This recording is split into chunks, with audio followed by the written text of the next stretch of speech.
म गृहमन्त्रीलाई सोध्न पनि चाहन्छु कि अब हामीले काठमाडौँमा एक्लै हिँड्न नमिल्ने भएको हो? कोही जलाइदिन्छु भन्छ, कोही खुकुरी हान्छ। र यो घटनाको सम्माननीय प्रधानमन्त्रीज्यूले जिम्मा लिनुपर्छ। म प्रधानमन्त्रीले गृहमन्त्रीले ठाउँ ठाउँमा बोलेको सुनिरहेको छु। यसलाई छाडिने छैन, यस्तो गरिनेछ।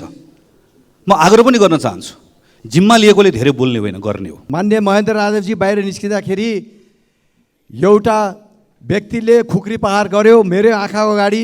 काठमाडौँको मध्य भागमा यस प्रकारले सत्ता पक्षको पार्टी केन्द्रका सहमहामन्त्री, संविधान सभाको सदस्य यस प्रकारले असुरक्षित हुने जुन प्रकारको जे परिस्थिति बन्यो, सरकारले गम्भीरताका साथ यसलाई सदनमा आएर जवाफ दिनुपर्छ। राष्ट्रिय प्रजातन्त्र पार्टी हिंसाको राजनीतिमा कहिले पनि विश्वास नगरेको थियो, न आउने दिनमा गर्छ।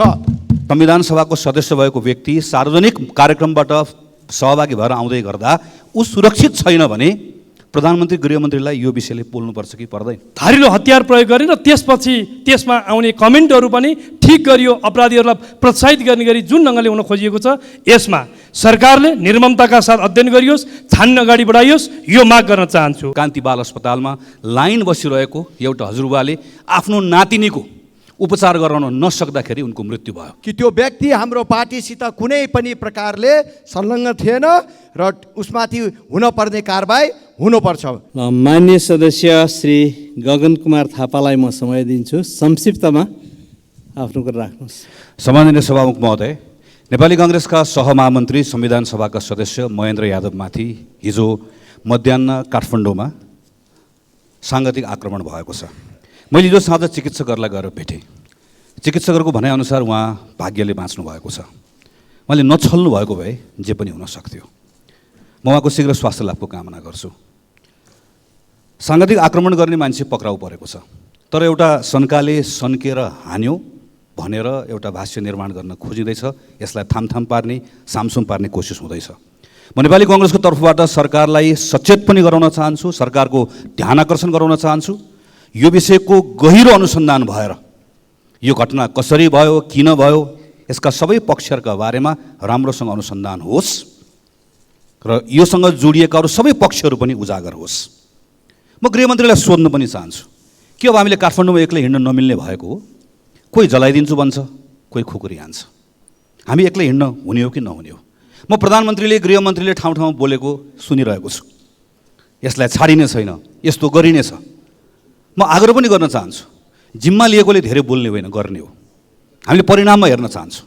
हामीले परिणाममा देख्यौँ भने त्यसको मूल्याङ्कन गर्ने संसद छ, नागरिक छ, आम जनता छन्, सञ्चार माध्यम छन्। काठमाडौँमा एउटा संविधान सभाको सदस्य भएको व्यक्ति सार्वजनिक कार्यक्रमबाट सहभागी भएर आउँदै गर्दा ऊ सुरक्षित छैन भने प्रधानमन्त्री गृहमन्त्रीलाई यो विषयले बोल्नुपर्छ कि पर्दैन? हिजो मैले समाचारहरू पनि पढेँ सम्मानित सभामुख महोदय। के लेखिएको छ भने घटना हुनुभन्दा पहिला महेन्द्र यादवले के बोले भनेर लेखिएको छ। यसको आशय के हो? महेन्द्र यादवले जेसुकै बोलेका हुन्। महेन्द्र यादवले कसैलाई मन नपर्ने कुरा बोले रे, कसैलाई चित्त नबुझ्ने कुरा बोले रे। के कुनै पनि कुराले, कसैले पनि बोलेको कुराले कसैले कसैमाथि साङ्गतिक आक्रमण गर्ने, खुकुरी हान्ने कुरालाई जायज ठहराउन सक्छ, वैध ठहराउन सक्छ? म नियतमाथि प्रश्न गर्दिनँ, तर लेख्नेहरूले पनि सोच्नुपर्ने बेला आएको छ। यो बेलामा यदि हामी कुनै पनि माध्यमबाट हिंसा जायज हुन्छ भन्ने कुरालाई स्थापित गर्ने कोसिस गर्दैछौँ भने हामी ठुलो गल्ती गर्दैछौँ। सम्माननीय सभामुख महोदय, म आग्रह गर्न चाहन्छु, यो संसदभित्र रहेका सबै राजनीतिक दलहरू, सञ्चार माध्यम, नागरिक समाज सबले एकपटक मनन गर्ने बेला आएको छ कि यदि समाजमा असन्तुष्टि छ, तर यो असन्तुष्टिलाई देखाएर यदि समाजमा हिंसालाई प्रोत्साहन गर्ने अभिव्यक्ति, हिंसालाई प्रोत्साहन गर्ने घटना वा हिंसात्मक गतिविधिहरूलाई कुनै न कुनै मानेबाट प्रश्रय दिन हामीले खोज्यौँ भने नेपाली समाजले त्यसको ठुलो मूल्य चुकाउनुपर्छ। हामी धेरै सङ्घर्ष र सकसबाट बाहिर निस्किएर हिंसाबाट बाहिर निस्केका छौँ, तर कता कता असन्तुष्टिलाई सम्बोधन गर्ने भन्दा पनि असन्तुष्टिलाई भजाएर अराजकता मच्चाउने पहल कदमीहरू भएको हामी यत्रत्र देखिरहेका छौँ। महेन्द्र यादवमाथि आक्रमण भयो भन्ने कुरा मात्र होइन, यो मान्छे मऱ्यो भन्ने होइन सभामुख महोदय, काल पल्क्यो भन्ने कुरा हो। त्यसैले यो घटनालाई सामान्य घटनाको रूपमा नलिउँ। अराजकताले जसरी नेपाली समाजलाई गाँच्न खोज्दैछ र कुनै न कुनै माध्यमबाट जसरी हामी यसलाई वैध वा जायज ठहराउने कोसिसहरू गरिरहेका छौँ, यसको ठुलो मूल्य नेपाली समाजले चुकाउनु पर्ने अवस्था आउन सक्छ। यो बारेमा हामी सबै सचेत हुनुपर्छ। अन्त्यमा सम्माननीय सभामुख महोदय, म एउटा अर्को विषयमा मात्र ध्यान आकर्षण गराउन चाहन्छु। यही बिचमा हामीले सुन्यौँ कान्ति बाल अस्पतालमा लाइन बसिरहेको एउटा हजुरबाले आफ्नो नातिनीको उपचार गराउन नसक्दाखेरि उनको मृत्यु भयो। मैले समाचारमा पढेँ नियम बनाउनु पर्नेछ। म आफै स्वास्थ्य मन्त्री भएको बेलाको सम्झन्छु, त्यही बेलामा बनाएका नियमहरू छन्। अस्पतालमा अत्यावश्यक सेवा लिनुपर्ने मान्छेले लाइन बस्नै पर्दैन, त्यो नियम छ। अहिले नियम नभएको कारणले गर्दा भएन भनेर ढाकछोप गर्न खोजिएको छ। हाम्रो आँखा अगाडि 5 वर्षीय बालिका काठमाडौँको केन्द्रमा भएको बाल अस्पतालमा उपचार गर्ने सुविधा हुँदाहुँदै उपचार नपाएर छटपटाएर मर्नु परेको घटना पढ्न सुन्न हामी बाध्य भएका छौँ। यो घटनालाई पनि सामसुम नपारियोस्। यसका बारेमा सत्य तथ्य के हो छानबिन भएर सदनलाई जानकारी गराइयोस्। सम्माननीय सभामुख महोदय मार्फत यो पनि माग राख्न चाहन्छु। धन्यवाद। सदस्य श्री धवल शमशेर जबरा एक संक्षिप्तमा आफ्नो कुरा राख्नुहोला। धन्यवाद सभामुख महोदय। हिजो रिपोर्टर्स क्लबमा भएको दुर्घटनाको विषयमा मैले केही कुरा प्रश्न राख्न चाहन्छु, किनकि म पनि त्यहाँ थिएँ। हामीले बोलिसकेपछि मान्य महेन्द्र यादवजी बाहिर निस्किँदाखेरि एउटा व्यक्तिले खुकुरी प्रहार गर्यो मेरो आँखाको अगाडि, उहाँ घाइते हुनुभयो। त्यो व्यक्तिलाई प्रहरीले समात्यो, त्यहीँ च्याप्प समात्यो र समातिसकेपछि उहाँले केही नाराहरू लगाए। तर यो विषयलाई लिएर राष्ट्रिय प्रजातन्त्र पार्टीलाई अलिकति आक्षेप लगाउने जस्तो कुराहरू आए। उहाँले राज संस्थाको विषयमा, हिन्दू राष्ट्रको विषयमा र एमसिसीको विरोधमा नारा लगाए र महेन्द्रजीले बोल्दाखेरि पनि उहाँले त्यहाँ विरोध जनाइराख्नु भएको थियो। र त्यो घटनाप्रति हामी दुःख व्यक्त गर्न चाहन्छौँ। राष्ट्रिय प्रजातन्त्र पार्टी हिंसाको राजनीतिमा कहिले पनि विश्वास नगरेको थियो, न आउने दिनमा गर्छ। यो विषय प्रष्टै होस् कि त्यो व्यक्ति हाम्रो पार्टीसित कुनै पनि प्रकारले संलग्न थिएन र उसमाथि हुनपर्ने कारबाही हुनुपर्छ। हिजो राति बाजुराको पडुसेनमा हर्कबहादुर मल्लजीको घरमा उहाँको दिदी मात्रै भएको बेलामा मान्छेहरू गएर, डाकाहरू गएर 50 लाखको माल लुटेर उहाँको हत्या भएको छ। त्यो विषयमा गृह मन्त्रालयबाट छानबिन भएर दोषीलाई कारबाही हुनको लागि हामी जोरदार माग गर्दछौँ। केही दिन अगाडि आज पनि हाम्रो परराष्ट्र र पर्यटन समितिमा कुरा उठेको छ। चिनिया राजदूतको अभिव्यक्तिले नेपाललाई अप्ठ्यारो पार्न स्थितिमा पुगेको छ। राजदूतहरूले आफ्नो देशको विषयमा कुरा गर्ने हो र आफ्नो देश र नेपालको विषयमा कुरा गर्ने हो। अर्को तेस्रो मुलुकको विषयमा कुरा गरेर नेपाल जस्तो हाम्रो देश छ, भू राजनीतिक परिस्थितिमा हामी छौँ, जुन परिस्थितिमा छौँ, हामी कुनै पनि विवाद र अथवा चाहिँ नि अप्ठ्यारोमा पर्न चाहँदैनौँ। हाम्रो लागि भारत र चीन र अरू देशहरूसित हामी राम्रो सम्बन्ध, पञ्चशीलको नीतिमा हामी रहन पर्छ र राजदूतहरूलाई यस्तो अभिव्यक्ति नदोहोऱ्याइदिन हुनको लागि परराष्ट्र मन्त्रालयले नोट पठाएर सचेत गराउनु पर्छ।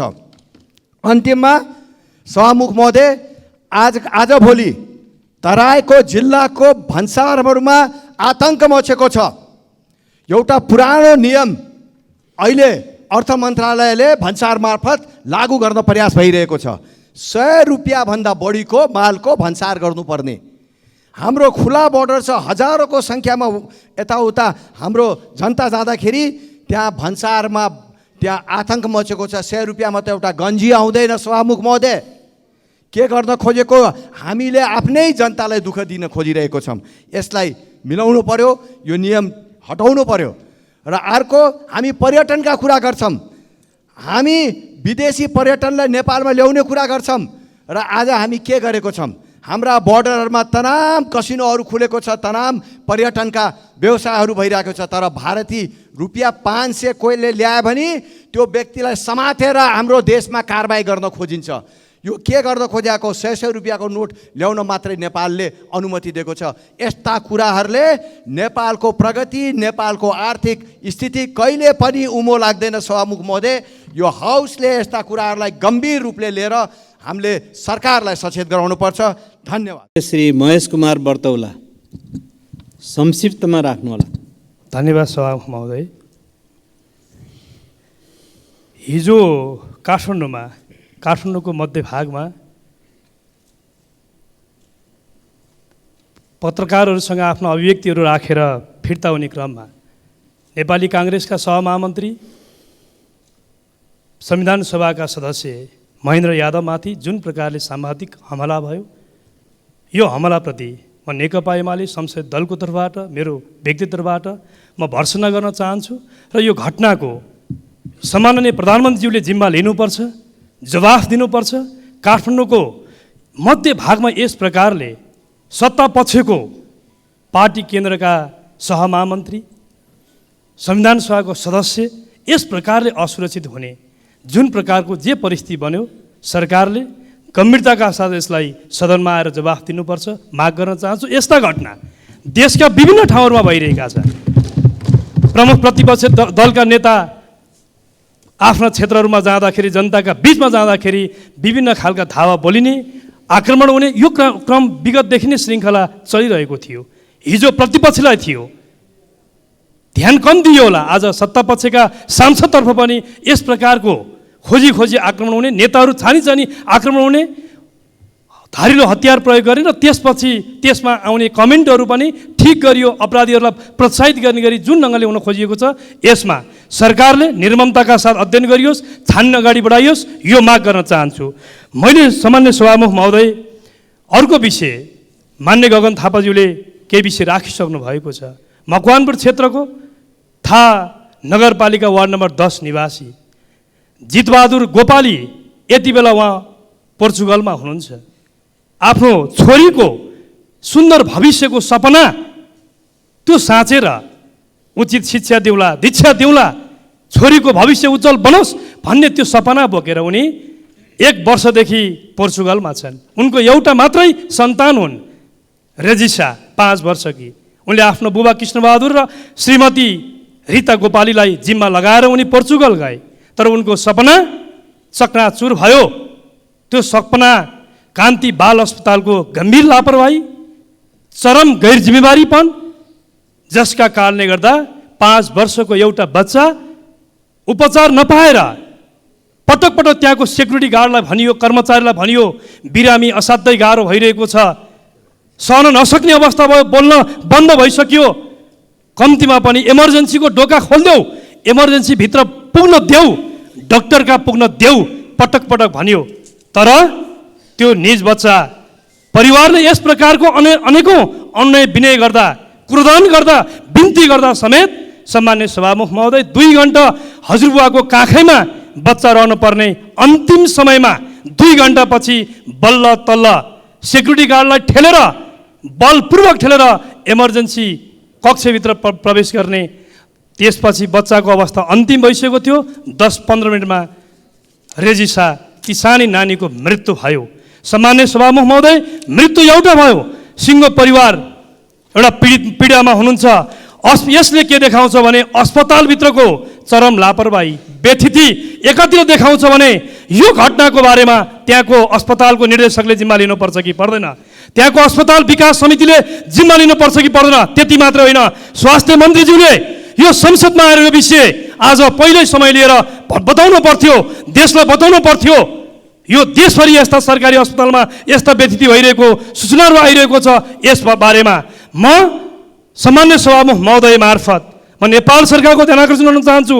त्यो घटनामा, त्यो लापरवाही र गैर जिम्मेवारीपनमा जोडिएका अस्पताल व्यवस्थापन समिति, त्यहाँको निर्देशक लगायतको टिम अध्ययनमा ल्याइयोस्, दोषीहरू पर कारबाही गरियोस्, यो माग गर्न चाहन्छु। सँगसँगै म सामान्य सभामुख महोदय मार्फत नेपाल सरकारको सम्बन्धित म मन्त्रालयको मन्त्रीज्यूको ध्यान आकर्षण गर्न चाहन्छु। अविलम्ब ती पीडितले न्याय पाउनुपर्छ।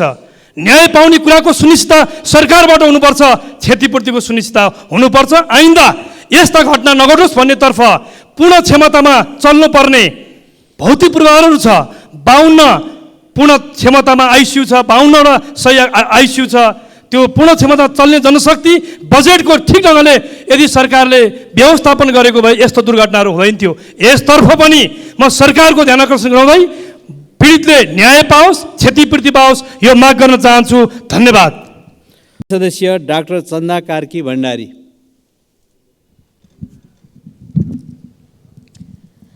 सम्मान्य सभामुखज्यू, म आज दूरदराजका कुराहरू गर्दिनँ। देशको राजधानी काठमाडौँको मुटुङमा रहेको कान्ति बाल अस्पतालको इमर्जेन्सीमा उपचारका लागि ल्याइएकी 5 वर्षीय रोजिसा गोपालीको 2 घन्टामा कुर्नु परेर उपचार ढिलो भएर प्राण त्याग्नु परेको नराम्रो खबरसँग सुरु गर्छु। एउटा आमाको कोख हेर्दा हेर्दै रित्तिएको छ र एउटा परदेशमा पसिना बगाउँदै गरेको बाबुको सपना चकनाचुर भएको छ। योभन्दा लज्जास्पद कुरा हाम्रो लागि के हुन सक्छ सभामुख महोदय? यो सरकारलाई कुनै लाज, शरम, डर, चिन्ता छ कि छैन? हाम्रो निर्लज्जता कहिले सकिने हो सभामुखज्यू? कहिले हामी भ्रष्टाचार, तस्करी, अपराधबाट हाम्रो राजनीति मुक्त हुने हो र रेजिसा जस्ता हाम्रा बालबालिकाले कहिलेदेखि स्वास्थ्य संस्थामा गुणस्तरीय सेवा पाउने हुन् र सरकारको निकम्मापनको दोष कहिलेसम्म स्वास्थ्य कर्मीहरूले मात्रै आफ्नो टाउकोमा बोक्नु पर्ने हो? सम्मान्य सभामुखज्यू, यो सरकारलाई थाहा छ कि छैन यस अस्पतालको ओपिडी दिनमा जम्मा 3 घन्टा मात्रै सञ्चालन हुन्छ। यस अस्पतालको इमर्जेन्सी र ओपिडीमा गरी दैनिक 500 बिरामीहरू आउने गरेका छन् र अस्पतालमा जम्मा 30 जना चिकित्सकहरूले बिरामीहरू हेर्छन् र उनीहरूले बिरामी मात्र हेर्ने होइन, पढ्ने पढाउने काम पनि गर्नुपर्छ। ओपिडीमा देखाउन नभ्याएका बिरामीहरू सबै इमर्जेन्सीमा आउँछन् र त्यतिखेर इमर्जेन्सी पनि ओपिडीमा परिणत हुन्छ। त्यहाँ 100 भन्दा बढी बिरामीहरू पालोमा हुन्छन् र चेक जाँचमा भने जम्मा 1-2 जना चिकित्सकहरू मात्रै हुन्छन् र त्यहाँ खटेका चिकित्सकहरूले इमर्जेन्सी मात्र होइन, एनआइसियू, पिआइसियू र अन्य वार्डहरूमा पनि सेवा दिनुपर्ने हुन्छ। कान्ति बाल अस्पतालमा हाल 314वटा शैय्या छन्, 60वटा आइसियू पोस्ट अपरेटिभ वार्डहरू छन् भने इमर्जेन्सीमा 2500वटा शैय्या छ। अस्पतालमा आज रहेको बिरामीको चाप बमोजिम अस्पतालमा गुणस्तरीय सेवा दिने के कस्तो मानव संसाधनको आवश्यकता पर्छ विचार नगर्ने, नहेर्ने, 23 वर्ष पुरानो दरबन्दीबाट अस्पताल चलाऊ भनी सुतेर बस्ने सरकारले, स्वास्थ्यको बजेट काट्ने यो सरकारले यो जिम्मेवारी लिनुपर्छ कि पर्दैन? नेपाल सरकारको आफ्नै मापदण्ड बमोजिम यति शैय्या सञ्चालन गर्ने अस्पताललाई कम्तीमा 533 जना नर्स चाहिन्छ भनेकोमा यो अस्पतालमा जम्मा 170 जना नर्स मात्रै हुनुहुन्छ र त्यसमध्ये पनि करिब 10 जना नर्स लामो बिदामा र अध्ययन बिदामा हुनुहुन्छ। वीर अस्पताल, गङ्गालाल अस्पताल, महाराजगञ्ज अस्पताल भन्दा कान्ति बाल अस्पतालमा काम गर्ने नर्सहरूको पारिश्रमिक धेरै कम छ भन्नेतिर यो सरकारको ध्यान जानुपर्छ कि पर्दैन? अस्पतालको निर्देशकको नियुक्ति पनि यहाँ उसको काबिलियतको आधारमा हुँदैन सभामुखज्यू, उसको चाहिँ राजनीतिक भागभण्डामै हुने गरेको छ। राजनीतिक भागभण्डामा गरेको 9 महिनामा यो अस्पतालमा 5वटा 6वटा निर्देशकहरू फेरिएको उदाहरण पनि यही अस्पतालमै छ। भनसुनको आधारमा बन्ने निर्देशकले अस्पतालको सुधार नगरी नेताहरूको चाकरी गर्न जानु त स्वाभाविकै हुन्छ नि सभामुखज्यू। यस्ता कुराको जिम्मेवारी सरकारले लिने कि नलिने? यसरी बनेका निर्देशकहरूले अस्पतालको नीति र प्रोटोकल बनाउने कुराहरूमा किन ध्यान दिन्छन् सभामुखज्यू? सभामुखज्यू, यसरी बारम्बार अस्पतालमा दुर्घटना भइरहँदा सम्बन्धित मन्त्रालय र निकायहरूले सधैँभरि छानबिन समिति गठन गर्ने र त्यसको सुई चाहिँ सधैँभरि स्वास्थ्य कर्मीतिर मात्र तेर्स्याउने कुराको त्यो अब गर्न पाइँदैन। यस्ता अनुसन्धानको सुई अब सरकार र नियामक निकायहरूतिर तेर्सिनुपर्छ सभामुखज्यू। अस्पतालमा इमर्जेन्सीभित्र पस्नु अघि ट्रायल सिस्टमको व्यवस्था कसले गर्ने हो? अस्पतालको गार्डलाई ट्रायल्सको अस्पताल जिम्मा दिएर अस्पताल प्रशासन र सरकार ठुलो कुरा गर्न मिल्छ? ट्रायल्स नर्सको व्यवस्था गर्ने जिम्मेवारी कसको हो? त्यो चाहिँ हेर्नु पर्यो नि। बिरामीको चापको ख्याल नगरेर साँझमा ओपिडी चलाउने व्यवस्था किन गर्न नसकेको हो? सिनियर चिकित्सकहरूलाई अस्पतालभित्र राखेर फ्लोरको ड्युटी गर्न किन सरकारले नसकेको हो? त्यसको जिम्मेवारी कसले लिने हो? यस्ता ठुला अस्पतालमा एउटा हेल्प डेस्क छैन, एउटा छुट्टै बिरामीहरूको पिरमर्का हेर्ने ड्युटी अफिसर छैन, इमर्जेन्सीमा कार्यरत डाक्टरहरू र नर्सहरू अस्पतालको सम्पूर्ण व्यवस्थापनको जिम्मेवार हुन सक्दैनन् सभामुखज्यू। उसकोमा पुगेका बिरामीहरूको उसले सही उपचार गर्ने हो, उसले मेडिकल नेग्लिजेन्सको, म्याल प्र्याक्टिसको भागीदार हुने हो सभामुखज्यू। अस्पतालमा हुने हरेक दुर्घटनाको जिम्मेवार स्वास्थ्यकर्मीलाई मात्र दिने र सरकार सधैँ चोखिएर जनतालाई झुक्क्याउने कुरा अब गर्न पाइँदैन सभामुखज्यू। सभामुखज्यू, जनताले गुणस्तरीय सेवा पाउने वातावरण बनाउने काम गर्नलाई नै स्वास्थ्य मन्त्रालय र यसका सम्बन्धित निकायहरू खडा गरिएको हो। त्यहाँ सबैलाई सुख सुविधा भोग गरेर ठुलो पल्टेर ठुल्ठुला कुरा गर्नलाई र सारा दोष स्वास्थ्य कर्मीलाई र अस्पताललाई बोकाएर आफूहरू चोखिन पाइँदैन। हरेक सरकारी अस्पतालको यही अवस्था छ सभामुखज्यू। सरकारले यो छानबिन इमान्दारीपूर्वक गरोस्, रेजिसा गोपालीले न्याय पाओस्, यस्ता घटनाहरू बार बार दोहोऱ्याएर जनता र सदनलाई झुक्क्याउने काम सरकारले अब उपरान्त नगरोस् भनी जोरदार माग राख्न चाहन्छु। हरेक प्रदेशमा एउटा बालरोग अस्पताल खोल्न सरकारले पहल गरोस् भन्ने चाहन्दछु। अन्त्यमा सभामुखज्यू, काठमाडौँ महानगर वडा नम्बर 16 का अध्यक्ष मुकुन्द रिजालको निधन भएकोमा दुःख व्यक्त गर्दै स्वास्थ्यसँगै जोडिएको माननीय विराज भक्त श्रेष्ठले राख्नुभएको डेङ्गु रोगको बारे सङ्कल्प प्रस्तावप्रति पनि छलफलमा ल्याइयोस् भन्ने जोरदार माग गर्न चाहन्छु।